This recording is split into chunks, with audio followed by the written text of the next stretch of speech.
आंदोलनाचा साप्ताहिक आंदोलनाचा आज दुसरा दिवस आहे।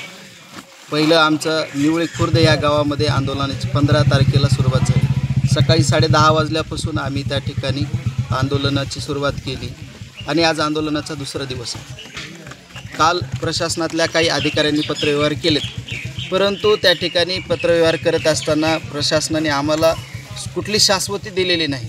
आमची मागणीच काय हो, येलदरे धरणातून कालवा काढण्यात यावा, करपरा नदीचं सरळीकरण, रुंदीकरण, खोलीकरण करण्यात यावं।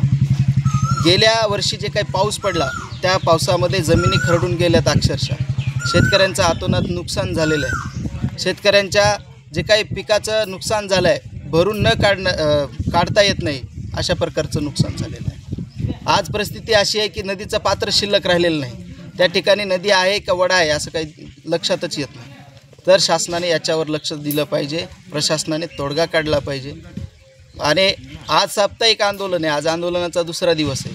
अपेक्षित होतं की शासनाने दखल घेईल आणि आमच्या आंदोलनाचं ह्या ठिकाणी कुठलं तरी मार्ग निघेल, परंतु अद्यापर्यंत शासनाने कुठल्याच प्रकारची दखल घेतलेली दिसून येत नाही। आम्ही जे काही आंदोलन करतोय, आज शांततेत आंदोलन करतोय, भविष्यामध्ये जर आंदोलन तीव्र करण्याची वेळ येत असेल तर तीव्र आंदोलन त्या ठिकाणी होणार आहे, याची नोंद देखील प्रशासन